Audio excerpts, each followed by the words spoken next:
Okay, there was something to do with California wildfires again. I think there is a connection to that, because there was something which was still being shown, something haunting.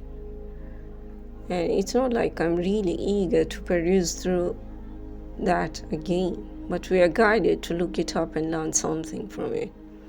Because there were 4 women and their faces were burning. It was sort of like an internal burning until their faces was tarnished with black ashes.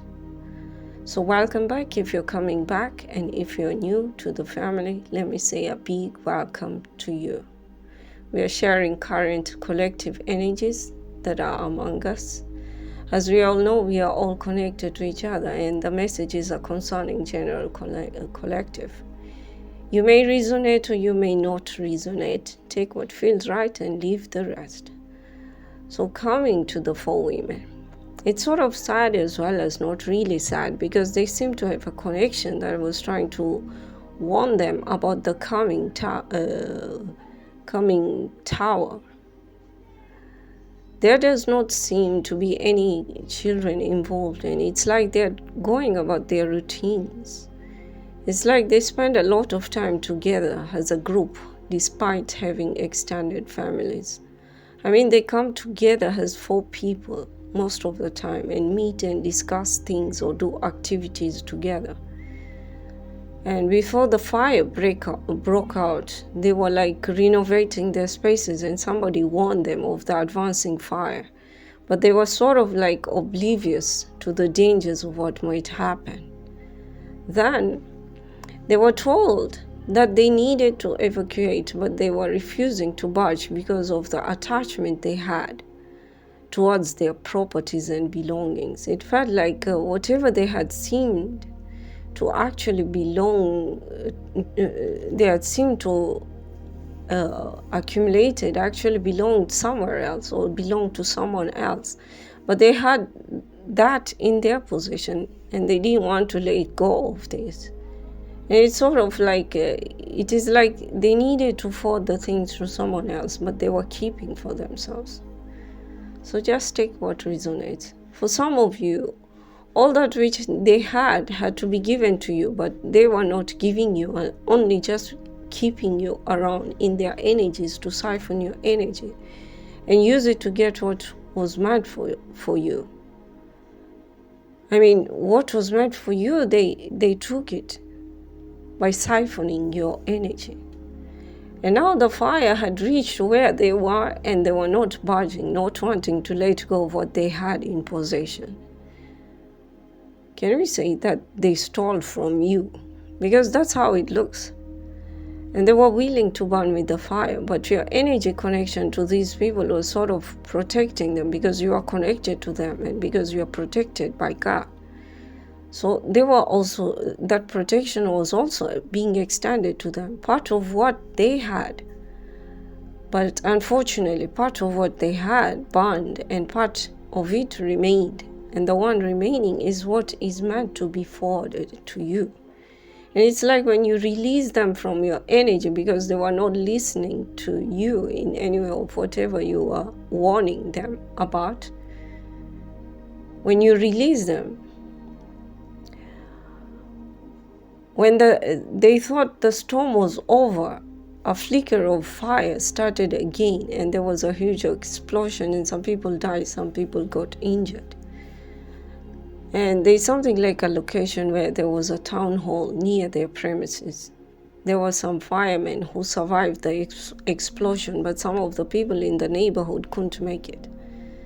A few people, I guess. There were some injured male people, and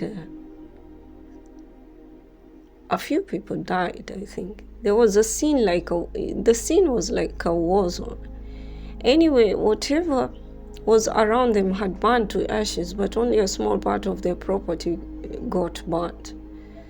They've always thought that they knew better than you and looked better than you, and for their property, which got saved when it had started getting fire, there's something like as if you have a finger to it, because you prayed for them, despite them not listening to you.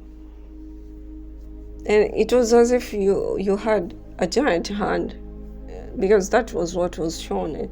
And the giant hand from you sent rain through your fingers, and it was putting out the fire. That's the metaphorical way it was being shown.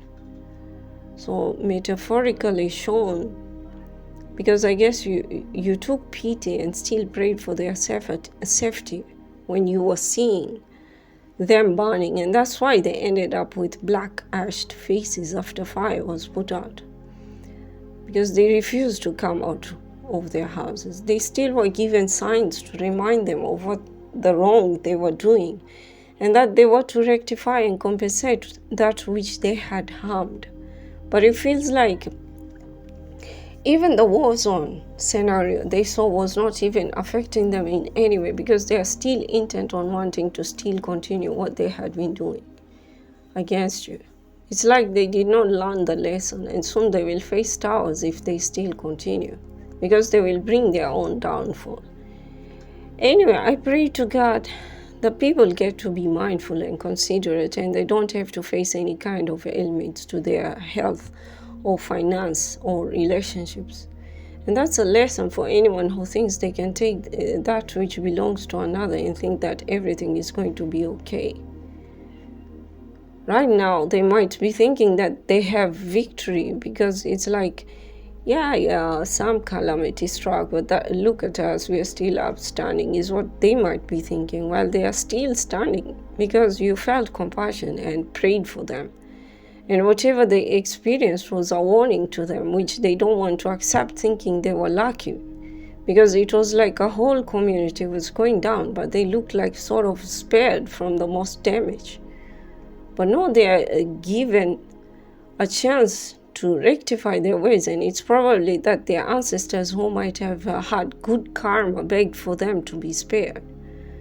They don't know that they need to stop being haughty and start humbling themselves in the proper way of God. And probably too, their ancestors were also God-fearing people too. That's why God is allowing them the chance to repent. And it is so sad that just because of a few such people of the likes, that a whole community comes to a downfall and end up with God's wrath. And unfortunately, even those who might seem to be innocent to have to face the same calamities just because they were where these individuals are, and I guess probably they saw or heard of what was going on, but because they made no effort to say no to such, or even probably supported them, they also shared the bad karma. Sometimes staying silent to bad activities can create bad karma.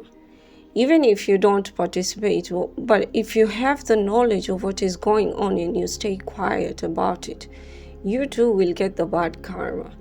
And that is a big shame. No one should be made to share another's calamity just because they stayed silent.